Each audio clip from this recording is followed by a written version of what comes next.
Hello guys, आप सभी का स्वागत है। ये बाकी द ग्रैपलर का एपिसोड नंबर 7 ये वीडियो होने जा रहा है। अगर आपने बाकी द ग्रैपलर का सीरीज पहले ही देखा है तो आपको फाइटिंग से रिलेटेड और फाइटिंग के स्टाइल के बारे में काफ़ी कुछ नॉलेज होगा।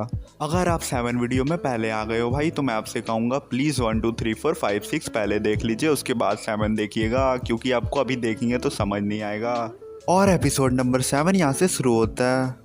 बाकी हानायामा को एक ऐसा लात मारता है कि हानायामा सीधा उड़कर जाता है। एक बहुत बड़े से डिजिटल वॉल में बीच में बैठी लड़की का एक फोटो चलता रहता है। हानायामा सीधा जाकर वो फोटो वाली लड़की के गलत जगह पे टकराता है। सभी लोग हानायामा पे हंसने लग जाते हैं तो उतने में ही हानायामा अपना कपड़ा उतार देता है।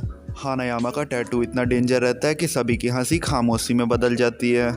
उतने में ही हानायामा का राइट हैंड सेक्रेटरी को बताता है ये हानायामा फैमिली की खानदानी टैटू है, जो पीढ़ी दर पीढ़ी एक हानायामा से दूसरे हानायामा को मिलता चला आया है। ये एक फेयरलेस मैन की टैटू है।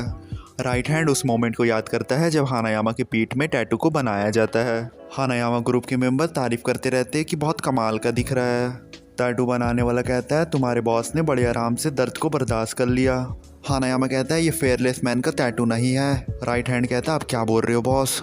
टैटू बनाने वाला बोलता है ये टैटू बिल्कुल वैसा ही है जैसा उसे होना चाहिए, और कहता है क्या तुम मेरे काम से खुश नहीं हो। और टैटू वाला कहता है तुम्हारी जानकारी के लिए मैं बता दूं पिछले 40 साल से मैं यही काम कर रहा हूँ और तुम्हारे दादा और पापा में दोनों में मैं ही बनाया था। और कहता है अगर तुम्हें इतना ही प्रॉब्लम है तो बताओ मुझे क्या कमी है, मैं पूरा करूँगा। हानायामा कपड़ा पहन के बाहर निकल जाता है। राइट हैंड कहता है कहाँ जा रहे बॉस, रुकिए। टैटू बनाने वाला राइट हैंड से कहता है तुम्हें तो मालूम है ना हानायामा का बाप और दादा दोनों का मैं टैटू मैंने ही बनाया था। उसके बाप दादा दोनों ही मेरे टैटू से सेटिस्फाइड हुए थे। अगर कोरू मुझसे माफ़ी नहीं मांगेगा तो मैं यहाँ कभी दोबारा काम नहीं करूँगा।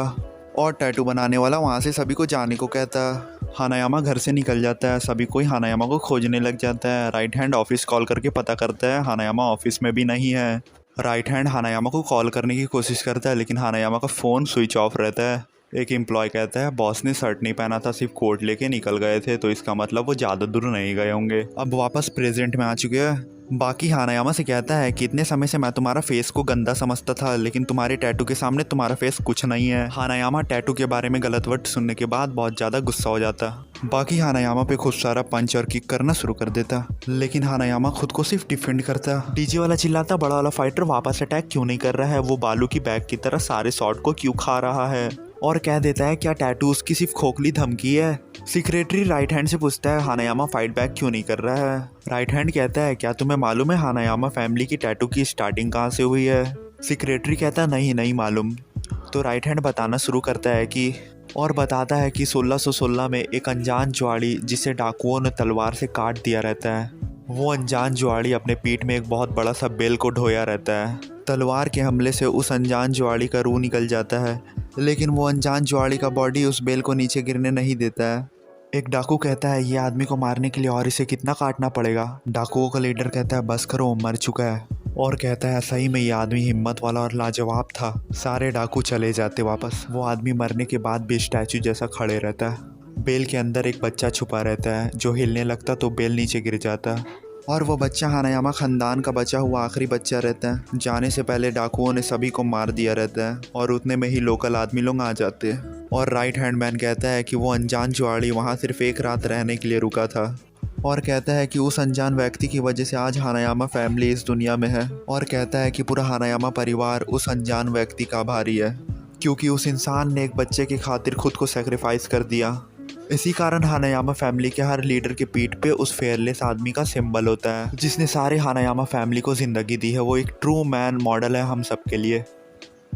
इधर फाइट चल रहा है जहाँ बाकी हानायामा पे भारी पड़ रहा है। हानायामा पे बहुत ज़्यादा क्विक अटैक कर रहा है बाकी, जिसका वजह से हानायामा सिर्फ ब्लॉक कर रहा है लेकिन हानायामा मौके की तलाश में कि कब उसका हाथ बाकी का हाथ हानायामा पकड़ ले। जैसा कि यहाँ तक देखे थे कि टैटू हानायामा बनवाने के बाद कहता है ये टैटू इनकम्प्लीट है। टैटू वाला से कहता है, टैटू वाला गुस्सा हो जाता है लेकिन हानायामा बाहर निकल जाता है। अब इन लोग को पता चला है कि हानायामा कहाँ है, मालूम चला है लोग को। राइट हैंड आदमी कहता है क्या कोबी के इलाके में हानायामा है। ग्रुप का एक मेंबर कहता है कि कोरू वहाँ कर क्या रहा है।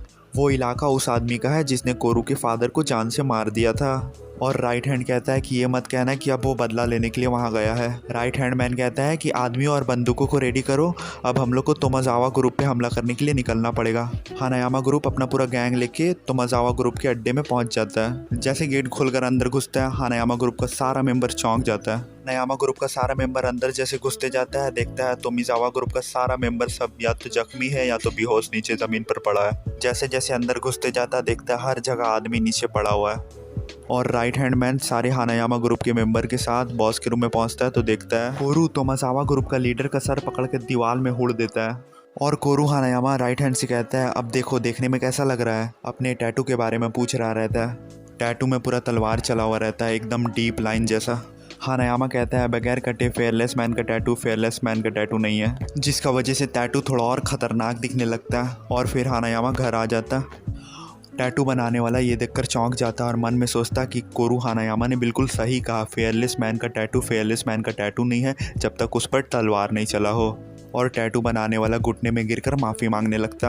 हानायामा बाकी के हाथ को पकड़ने का इंतज़ार कर रहा है। बाकी के अटैक से बचते हुए हानायामा बाकी का हाथ पकड़ लेता है। बाकी के हाथ को अपने दोनों हाथ से पकड़ के बाकी के हाथ के ब्लड को एक जगह ला कर बैलून की तरफ फोड़ देता है। बाकी के हाथ का गोश्त दिखने लग जाता है। बाकी हानायामा को लात मारकर अपने हाथ को छुटाता है। फिर बाकी रियलाइज़ करता है कि हानायामा ने यूरी का हाथ भी इसी तरीके से फोड़ा होगा। सेक्रेटरी कहता है हानायामा ने कई लोगों के फाइटिंग करियर को इसी तरीके से ख़त्म किया है। बाकी का फादर यूजिरो हानमा जापान के सागर में आ चुका है। अब वो हेलीकॉप्टर में बैठकर जापान की ओर आने वाला है। बाकी अपने फटे हुए हाथ में खुद से पट्टी बांध लेता है और दर्शक कहते हैं कि ये फाइट धीरे धीरे और ख़तरनाक होने लग रहा है। और हानायामा की ग्रिपिंग स्ट्रेंथ से सब इम्प्रेस्ड हो जाता है। सेक्रेटरी बाकी की पावर पे सवाल करने लग जाता है। बाकी अपना उंगली चेक करने लगता है, 5 में से 2 काम करता है तो बाकी कहता है इतना काफ़ी है। हानायामा अटैक पे अटैक करने लगता है। बाकी हानायामा के अटैक को ब्लॉक नहीं कर सकता है, डॉज करना पड़ता है, क्योंकि अगर वो ब्लॉक भी करेगा तो उसे बहुत जोर चोट लगेगा। हानायामा का अटैक पावरफुल है लेकिन स्लो है। हानायामा के इतने सारे अटैक करने के बाद भी बाकी खड़ा है। हानायामा को बहुत गुस्सा आ रहा है।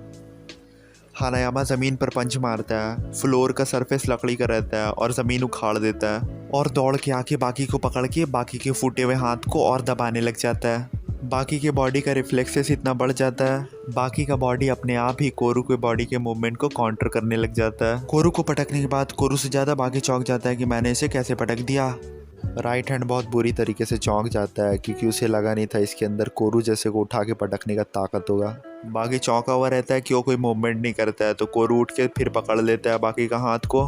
बाकी दौड़कर मोमेंटम क्रिएट करने के बाद कोरू के हाथ में लोड देता है। कोरू गर्दन के बल फिर नीचे गिर जाता है।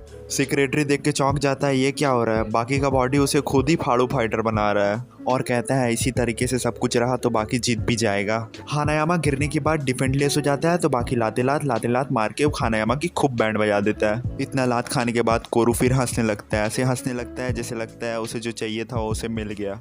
सेक्रेटरी और राइट हैंड दोनों चौंक जाते क्योंकि कोरू हंस रहा है। बाकी का कॉन्फिडेंस लेवल बहुत ज़्यादा हाई हो जाता है और बाकी एक फुल पावरफुल किक मारता है जिसे कोरू अपने हाथ को टाइट करके ब्लॉक करता है। बाकी आउच करके दर्द से चिल्लाते हुए एक पाँव में उछलने लग जाता है। हानायामा बाकी के पीछे खड़ा होकर एक फाइटिंग स्टैंड लेता है तो पूरा क्राउड जितना भीड़ रहता है सब चिल्लाने लग जाता है कि बड़े लड़के ने इतने देर के बाद स्टैंड लिया, यानी बाकी को अपने फुल पावर के अटैक से ठोकने के काबिल समझ रहा है। सेक्रेटरी राइट हैंड से कहता है ये हानायामा ने किस तरीके का स्टैंड लिया है, इसने तो अपना सीना पूरा ओपन छोड़ दिया है। राइट हैंड कहता है मैंने ऐसे बॉस को स्टैंड लेते हुए पहले भी देखा है और ये ऐसा स्टैंड है जो बॉस जैसा पत्थर बॉडी वाला इंसान ही ले सकता है। और राइट हैंड कहता है अब तुम्हारे लड़के के पास जीतने का कोई चांस नहीं है। राइट हैंड मैन कहता है कि कोरू बचपन से ही स्पेशल बच्चा रहा है। उसकी फादर के गुजर जाने के बाद मेरी बहन ने उसे अडॉप्ट किया। उसने मेरे सामने कांच का बोतल फोड़ा तो मुझे लगा वो कांच का बोतल डिफेक्टेड था, लेकिन मुझे ज़्यादा समय नहीं लगा ये रियलाइज़ करने में कि कोरू को चुना गया है दुनिया का बेस्ट फाइटर बनने के लिए। और राइट हैंड कहता है कि उसके रूम की चीज़ों की हालत बयान करने के बाहर थी। कोरू ने सारी चीज़ों को हाथ से कुचल कर रखा था। बुक, बॉल, जूस वाला कैन, मेटल पीस सब हाथों से कुचला हुआ था। दरवाजे का नोब भी अंदर की ओर से कोरू के हाथों से कुचला हुआ था। कोरू आता है अपने हाथ में बोतल लिए रहता है और कहता है ये अंकल, और बोतल का ढक्कन अपने हाथों से उखाड़ लेता है। और राइट हैंड कहता है कि ऐसा वही कर सकता है जिसे खुदा ने चुना हो इतना कमाल के क्रीपिंग पावर के लिए। और कहता है हानायामा के पंच में ज़मीन को हिलाने की शक्ति है। और हानायामा बाकी को दीवार में 2 पंच मार के फिट कर देता। राइट हैंड कहता मैच ओवर हो गया सेक्रेटरी। सेक्रेटरी कहता है तुम इसे मैच कैसे कह सकते हो, तुम्हारा फाइटर हमारे फाइटर से दुगना बड़ा और 5 गुना ज़्यादा ताकतवर है। ये दोनों ज़रा सा भी एक दूसरे से मैच नहीं करते, ये कम्प्लीटली फाइट था और फाइटिंग हमेशा एक दूसरे को घायल करता है और लास्ट में फाइटिंग में वही जीतता है जो ज़्यादा सह सकता है। राइट हैंड हानायामा को कोट देते हुए कहते हैं बॉस मैच बहुत कमाल का था। उतने में बाकी पीछे उठ जाता है और अपना चकराता है और सर को ज़मीन में पटकने लगता है। बाकी कहता है किसने कहा मेरा काम यहाँ ख़त्म हो गया है या फिर तुम कुछ ज़्यादा ही थक चुके हो। हानायामा और बाकी दोनों एक दूसरे की ओर पंच मारता है।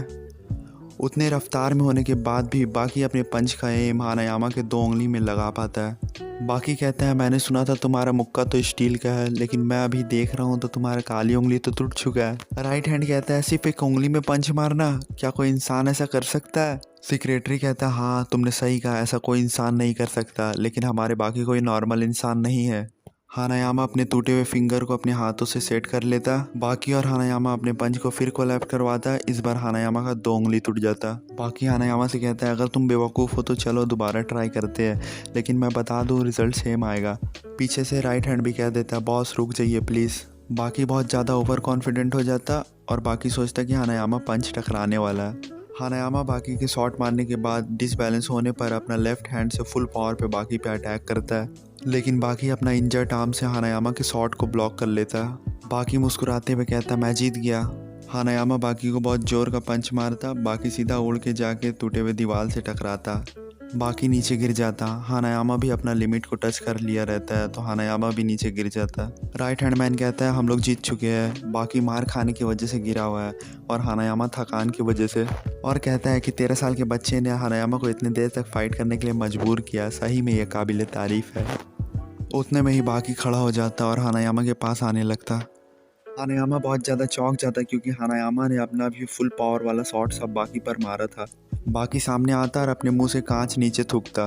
बाकी कहता है जब मैं विंडो से नीचे गिरा था तब मैंने एक कांच के पीस को उठा के अपने चीक पे रख लिया था, क्योंकि मुझे मालूम था तुमसे फाइट करने पे मैं बेहोश होने लगूंगा। राइट हैंड कहता है इसने इतने आगे का प्लान किया हुआ था। हानायामा बाकी से कहता है कि तुम जीत चुके हो बाकी।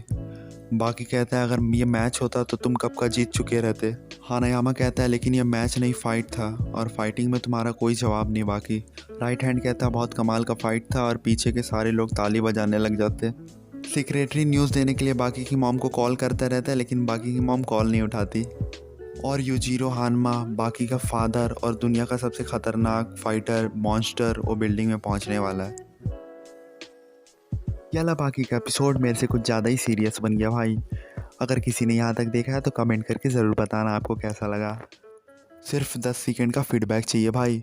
वीडियो को और अंडरस्टैंडेबल बनाने की कोशिश करूँगा भाई। याला बहुत ज़्यादा फंसी वीडियो बना होगा, आपको समझने में दिक्कत ज़रूर हुआ होगा लगभग।